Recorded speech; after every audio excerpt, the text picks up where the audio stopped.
सुप्रभात प्यारे बच्चों, कैसे हो आप? आशा करती हूँ आप सभी स्वस्थ होंगे। बच्चों, आज हम अपनी जूही पुस्तक का पाठ 4 पढ़ेंगे। कहानी है यह एक, कौन सी कहानी है? गुरु दक्षिणा। पाठ 4, पेज नंबर 25 गुरु दक्षिणा। किस आधार पे है यह कहानी? ये कहानी हमें यह इस आधार पे है कि जीवन में कामयाबी के लिए हम सभी संघर्ष करते हैं, सभी अपना अपना आगे लक्ष्य पाने के लिए मेहनत करते हैं और करना भी चाहिए।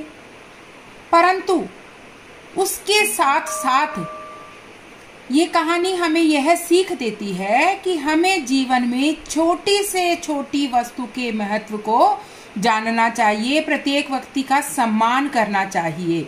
तभी हमारा जीवन एक संघर्ष के बदले उत्सव में बदल सकता है। कहानी मैं सुनाना चाहती हूँ आपको। कहानी इस प्रकार है। एक बार एक शिष्य ने अपने गुरुजी से पूछा। देखिए, कहानी का मतलब शिष्य और गुरु की कहानी है और कहानी का नाम है गुरु दक्षिणा। गुरु का मतलब शिक्षक और दक्षिणा का मतलब है जो पढ़ाई, जो गुरु जी आपको ज्ञान देते हैं उसके बदले दिया गया दान। तो पुराने समय में ऐसे होता था कि गुरुकुल में गुरु जी पढ़ाते थे और जब शिष्यों की शिक्षा पूरी हो जाती थी तो वे अपनी तरफ से गुरु जी को कुछ दान दक्षिणा देते थे। तो ये कहानी उसी समय की है, प्राचीन काल की है। एक बार एक शिष्य ने अपने गुरु जी से पूछा, गुरु जी, कुछ लोग कहते हैं कि जीवन एक संघर्ष है, कुछ अन्य कहते हैं कि जीवन एक खेल है, तो कुछ जीवन को एक उत्सव का नाम देते हैं। अब जो शिष्य था वो बहुत ही असमंजस में था, कंफ्यूज्ड था कि कोई तो कहते मैं किसको सच समझूं। कोई कहता है जीवन तो एक संघर्ष है, हर समय जीवन में लगे रहना पड़ता है। कोई कहते हैं जीवन तो एक खेल है, खेल खेल में बीत जाता है। और कुछ कहते हैं जीवन तो एक उत्सव की तरह है जिसको हम क्या करते हैं, मनाते हैं, सेलिब्रेट करते हैं। तो इनमें से कौन सी बात सही है? बच्चा असमंजस में था, उसके दिमाग में कंफ्यूजन था। तो गुरुजी ने क्या उत्तर दिया? उन्होंने कहा, पुत्र, जिन्हें गुरु नहीं मिला उनके लिए जीवन एक संघर्ष है। मतलब जिनको ज्ञान ही प्राप्त नहीं हुआ उसके लिए तो संघर्ष ही है जीवन एक। उसे पता ही नहीं है कौन सा मार्ग सही है, कौन सा गलत है। और जिन्हें गुरु मिल गया उनका जीवन एक खेल है। और जो लोग गुरु के बताए हुए मार्ग पर चलने लगते हैं, जो गुरु जी के दिखाए गए रास्ते पर चलने लगते हैं, वे ही जीवन को एक उत्सव का नाम देते हैं। यह बात, जो उत्तर जो गुरुजी ने दिया, उसके बाद भी शिष्य को अच्छे से समझ नहीं आई बात और वह संतुष्ट नहीं हुआ। कुछ उसको अभी भी कंफ्यूजन लग रहा था, असंतुष्ट सा था। कैसे गुरुजी? जब गुरुजी को इस बात का पता चला कि शिष्य अभी समझ नहीं पाया है तो उन्होंने उसे एक कहानी सुनाई। कहानी क्या है कि भाई मैं कहानी को मेरी ध्यान से सुन लो और तब आपको पता लग जाएगा कि आपके प्रश्न का सही उत्तर क्या है। अब कहानी इस प्रकार है। गुरुजी अपने शिष्य को कहानी सुना रहे हैं। एक बार की बात है, किसी गुरुकुल में 3 शिष्यों ने अपनी शिक्षा दीक्षा पूरी करने के पश्चात अपने गुरुजी से प्रार्थना की।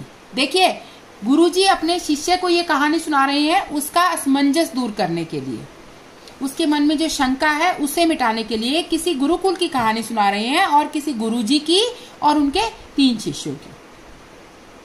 तो जो शिक्षा उनकी पूरी हो गई तीनों शिष्यों की गुरुजी के, तो उन्होंने कहा, गुरुजी, हम आपको गुरु दक्षिणा देना चाहते हैं, कृपया बताइए आपको गुरु दक्षिणा में क्या चाहिए। अब गुरुजी पहले तो मंद मंद मुस्काए और फिर बड़े प्यार से बोले, मुझे तुमसे गुरु दक्षिणा में एक थैला भरकर सूखी पत्तियां चाहिए, सूखे हुए पत्ते पेड़ों के। बताओ, ला सकोगे? वे तीनों तो मन ही मन खुश हो गए, बच्चे जो उनके शिष्य थे गुरुजी के, कि ये भी क्या चीज हुई, गुरुजी ने इतनी आसान से जंगल में जाएंगे और थैला भर के ले आएंगे। तीनों मन ही मन खुश हुए क्योंकि उन्हें लगा कि वे बड़ी आसानी से गुरुजी की इच्छा पूरी कर सकेंगे। सूखी पत्तियां तो जंगल में बिखरी ही रहती हैं। वे खुशी से एक ही स्वर में बोले, गुरुजी, जैसी आपकी इच्छा, हम आपकी इच्छा जरूर पूरी करेंगे। अब वे तीनों शिष्य चलते चलते जंगल में पहुंचे। अब वहां पर मुट्ठी भर, वहां पर जंगल में देखा तो वो हैरान हो गए, वहां तो केवल मुट्ठी भर ही पत्तियां हैं, थैला तो भर ही नहीं सकता उनसे, तो हम क्या करें। वो हैरान हो गए, सोच में पड़ गए कि जंगल में से सूखे पत्ते भी कौन उठा ले गया, छोटी छोटी पेड़ों की पत्तियां भी कौन, क्या उनके काम आएंगी, कौन लेके गया है। अब वो आश्चर्य में हो गए। इतने में ही उन्हें दूर से आता हुआ एक किसान दिखाई दिया। अब जब वह किसान उनके पास आया तो उन्होंने उससे प्रार्थना की कि उन्हें एक थैला सूखी पत्तियां दे दे। अब किसान ने उनसे माफी मांगते हुए कहा, भाई मैं तो नहीं दे सकता। क्यों नहीं दे सकता? मैं आपकी मदद नहीं कर सकता क्योंकि सूखी पत्तियां तो ईंधन के रूप में पहले ही इस्तेमाल कर लिया है। गांव में पेड़ों की सूखी पत्तियों को ईंधन क्या होता है, चूल्हे का जो जलावन होता है, चूल्हे में जलाने की सामग्री जो होती है उसको हम ईंधन कहते हैं। चाहे वो लकड़ी है, चाहे वो पत्ते हैं, चाहे वो कागज है, कुछ भी है जो ईंधन के रूप में, जलाने के रूप में काम आता है। अब तीनों शिष्य पास में बसे एक गांव की ओर, किसान ने तीनों को कहा कि इस गांव में हो सकता है तुम्हारी कोई सहायता कर सके, उस गांव में चले जाओ। अब शिष्य वहां पर गए तीनों के तीनों, और गांव में पहुंचकर उन्होंने एक व्यापारी से, उन्होंने देखा एक व्यापारी था वहां पर, उन्होंने कहा कि क्या हमें एक थैला सूखी पत्तियां मिल सकती हैं। परंतु उनको निराशा ही हाथ लगी। क्यों निराशा क्यों हाथ लगी? क्योंकि उस व्यापारी ने तो पहले ही सूखी पत्तियों के दोने बनाकर बेच दिए थे। उसने कहा थी तो सही मेरे पास, लेकिन मैंने तो उनके दोने बना दिए और बाजार में बेच दिए। बच्चे इसलिए निराश हो गए। उस व्यापारी ने उन्हें कहा कि, बच्चों ने कहा कि कहाँ मिल सकती हैं। तो उसने, व्यापारी ने एक बूढ़ी काकी, एक बूढ़ी महिला, गांव में काकी किसको कहते हैं, बूढ़ी जो महिला होती है, उनके पास भेज दिया कि वो भी पत्ते इकट्ठे करती है, वहां पूछ लो, उनसे पूछ लो।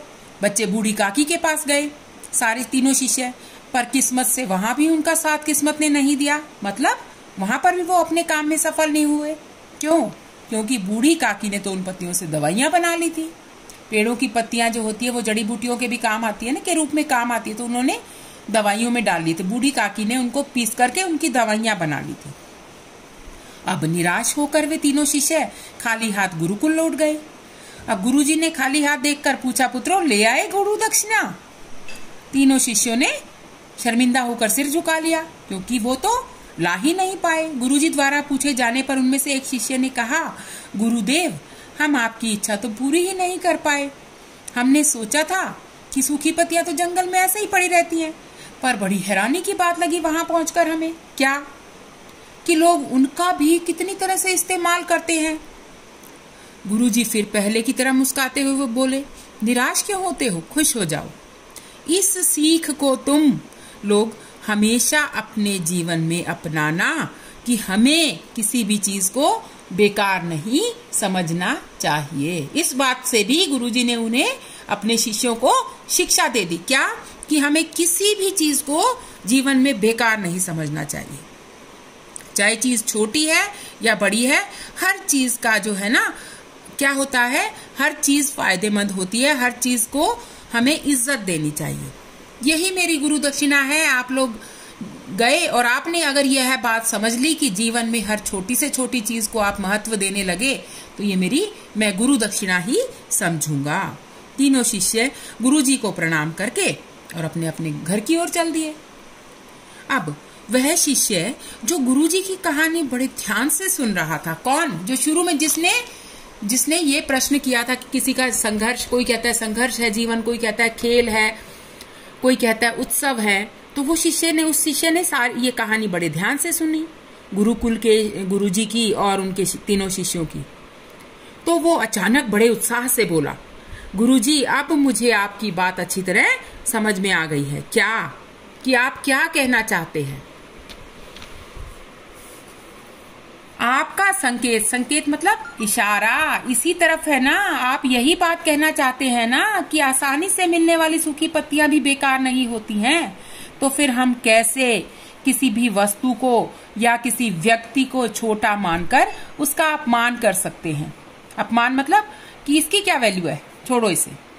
किसी का भी निरादर नहीं करना चाहिए। सभी का अपना अपना महत्व होता है, चाहे कोई इंसान है चाहे कोई चीज है। किसी को तुच्छ नहीं समझना चाहिए और उसका महत्व समझना चाहिए। गुरुजी बोले, हाँ पुत्र, मेरे कहने का भी यही मतलब था, जो आप समझे हो वही मेरा मतलब था कि जब हम किसी से मिलें तो उसे इज्जत देने की पूरी कोशिश करें। यह न समझे कि ये तुच्छ है, ये छोटा है। आपस में जिससे क्या होगा, यदि हम सभी इंसानों को आपस में प्रेम इज्जत देंगे, सम्मान करेंगे, तो आपस में स्नेह क्या होता है, आपसी प्यार, प्रेम भाव, सद्भावना, अच्छी भावना मन में आएगी।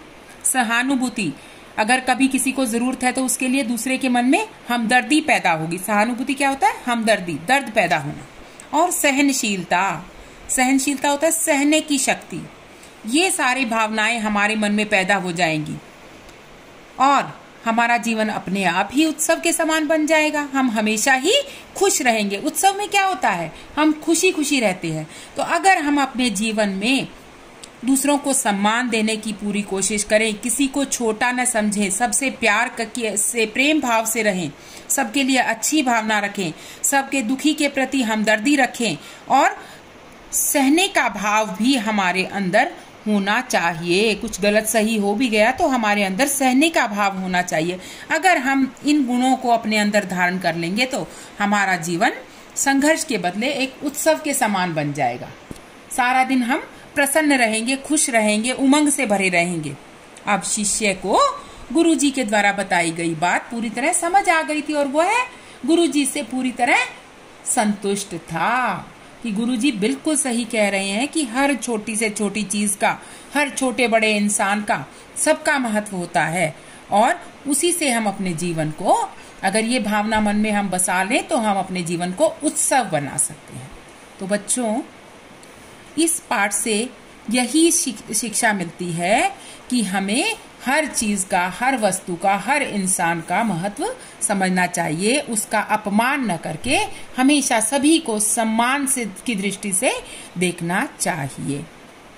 और इस पाठ को लिखने का उद्देश्य, इस पाठ का उद्देश्य भी यही है। इस पाठ के द्वारा लेखक हमें यह समझाना चाहते हैं, इस कहानी के द्वारा, कि हमारे अंदर सहानुभूति की, प्रेम की, स्नेह की, सहनशीलता की और सद्भावना होनी चाहिए।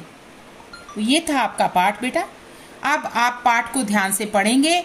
पाठ के बीच में जो डार्क शब्द दिए गए हैं उनके अर्थ लिखेंगे और मैं नीचे आपको होमवर्क आपका भेजूंगी, वो आपको सभी को अवश्य करना है। शब्द ज्ञान मैं दूंगी, उसके वाक्य प्रयोग आप स्वयं करेंगे।